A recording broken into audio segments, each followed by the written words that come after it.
Everyone, welcome back to my YouTube channel. आज की class में हम पढ़ने वाले हैं क्लास 12th का chapter number 4, measurement of national income. इस चैप्टर में हम सीखेंगे कि हम नेशनल इनकम को कैसे कैलकुलेट करते हैं। इस चैप्टर को पढ़ने से पहले आप चैप्टर 1, 2, 3 को ज़रूर पढ़ें, क्योंकि वो तीनों बेस चैप्टर है। उन्हीं तीनों की हेल्प से चैप्टर 4 के क्वेश्चन सॉल्व हो पाएंगे।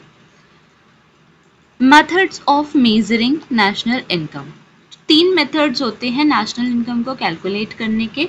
एक होता है वैल्यू एडेड मेथड, एक होता है एक्सपेंडिचर मेथड और एक होता है इनकम मेथड।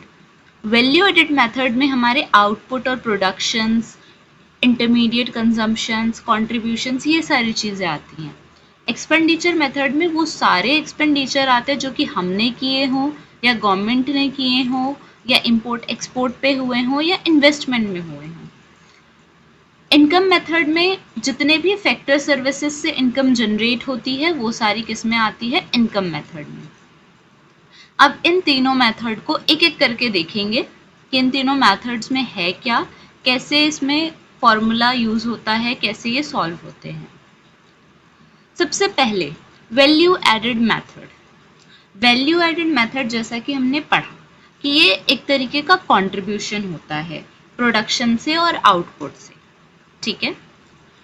इसका फॉर्मूला होता है value of output minus intermediate consumption. अब ये समझ में ऐसे नहीं आएगा, इसे हम एक एग्जाम्पल से समझते हैं। एक फार्मर है जिसने वीट ग्रो करी, ठीक है, और उसने उसे सेल किया 500 में। फिर जिसने उसे वीट को खरीदा उसने मील में बेच दी, कितने की? 800 की। फिर वही आटा बेकर को बेच दिया गया 1000 का। तो अगर हम इसका टोटल कर दें तो क्या हमें करेक्ट आंसर मिलेगा? नो। वैल्यू एडेड मेथड में क्या वैल्यू ऐड हुई? पहले 500 था, फिर 800 हो गया, यानी कितनी वैल्यू ऐड हुई? प्लस 300। फिर 800 से 1000 हो गया, तो कितनी ऐड हुई? 500, क्योंकि फार्मर ने तो 500 में ही सेल किया था ना, वो तो बाद में ऐड होता गया है। टोटल कितना आएगा वैल्यू एडिशन? 500।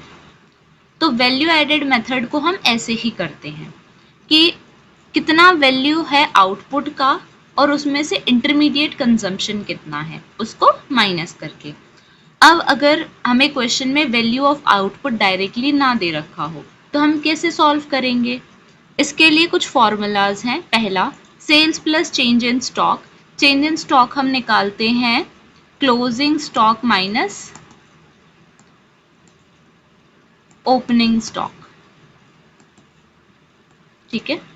ये फॉर्मूला है चेंज इन स्टॉक का। चलो, अगर हमें सेल्स और चेंज इन स्टॉक दे रखा था हम वैल्यू ऑफ आउटपुट निकाल सकते हैं, लेकिन अगर हमें सेल्स ना दे रखी हो तो हम क्या करेंगे? Price into quantity plus change in stock. अब अगर हमें सेल्स भी ना दे रखी हो, उसकी जगह पर डोमेस्टिक सेल्स दे रखी हो या एक्सपोर्ट दे रखी हो, तो हम क्या फॉर्मूला यूज करेंगे? Domestic sales plus export. Value added method को हम क्या कहते हैं? जीडीपी एट एमपी, ठीक है। अब हर मेथड का कुछ ना कुछ करने का तरीका होता है, तो उसमें हमें कुछ चीज़ें ध्यान रखनी पड़ती हैं कि हम क्या ऐड करेंगे क्या नहीं करेंगे। तो इसके भी कुछ प्रिकॉशंस हैं। इसका पहला प्रिकॉशन है नॉट इंक्लूड इंटरमीडिएट गुड्स। इसमें हम इंटरमीडिएट गुड्स को इंक्लूड नहीं करते हैं, ठीक है। Second hand goods are not included. जितने भी सेकेंड हैंड चीज़ें होती हैं उनको भी इंक्लूड नहीं करते हैं।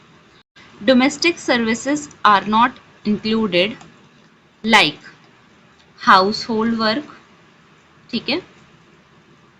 इन सब चीज़ों को हम क्या करते हैं? इंक्लूड नहीं करते हैं, जो कि घरेलू सर्विसेज हैं जो हम अपने खुद के लिए कर रहे हैं। फिर है production for self consumptions included. जो भी प्रोडक्शन हम अपने खुद के कंज्यूम करने के लिए करते हैं उनको हम इंक्लूड करते हैं, ठीक है। तो ये तो था वैल्यू एडेड मेथड। अब हम पढ़ेंगे इनकम मेथड। इनकम मेथड के लिए सबसे पहले कुछ कंपोनेंट्स होते हैं, जैसा कि हमने पढ़ा था कि इनकम मेथड में हमारी क्या आती है, फैक्टर इनकम। जितना भी हमने फैक्टर सर्विसेज देकर इनकम जनरेट की होती है उसे हम क्या कहते हैं, फैक्टर इनकम। तो इनकम मेथड के कुछ कंपोनेंट्स हैं। पहला कंपोनेंट है compensation of employees. Compensation of employees में क्या क्या आता है, in hand compensation of employees. इसका मतलब होता है कि सैलरी या वेजेस जो कि हम किसे देते हैं, एम्प्लॉयज को। सबसे पहला है इन कैश। इन कैश में हमारे वो अमाउंट आता है जो कि हम एम्प्लॉयज को इन कैश देते हैं। इन काइंड, इन काइंड में हमारी वो सारी चीज़ें आती हैं जो हम कंपनी की तरफ से देते हैं जिसके बदले हम उनसे कुछ नहीं लेते।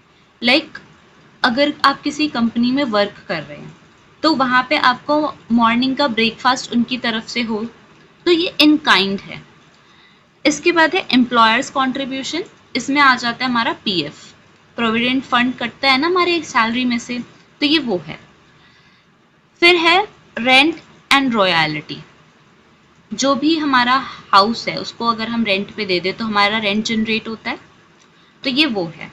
फिर है interest, profit and mixed income. अब प्रॉफिट में हमारा रिटेन्ड अर्निंग आता है, डिविडेंड आता है, सेविंग आता है एंड कॉर्पोरेट टैक्स आता है। मैंने सिर्फ compensation of employees and profit के ही कुछ पॉइंट्स क्यों बताए, क्योंकि ये हमें फॉर्मूला बनाने में हेल्प करेंगे। कई बार हमें कंपनसेशन ऑफ एम्प्लॉयज डायरेक्टली नहीं दे रखा होगा, ये कुछ पॉइंट्स दे रखे होंगे जिससे हमें ये निकालना पड़ेगा। ऐसे ही सेम विद प्रॉफिट, हमें डायरेक्टली प्रॉफिट कई बार नहीं दिया होता, दिया हुआ है तो वेल एंड गुड, अगर नहीं दिया हुआ है तो निकालने के लिए हमें ये पॉइंट्स पता होने चाहिए। ठीक है, तो अब हम इसका फॉर्मूला देखेंगे। NDPFC, ये जो हमने compensation of employees plus rent plus royalty plus interest plus profit plus mixed income किया, इससे क्या बनता है, NDPFC, यानी net domestic product at factor cost. लेकिन हमें क्या चाहिए, हमें तो चाहिए नेशनल इनकम यानी NNPFC। तो NNPFC के लिए क्या करेंगे, हमें NDPFC मिल गया, ये रहा। NN सेम है, NN सेम है, D और N में चेंज करना है, FC और FC सेम है। तो हम डोमेस्टिक से जब नेशनल पे जाते हैं तो क्या करते हैं, plus NFIA, net factor income from abroad.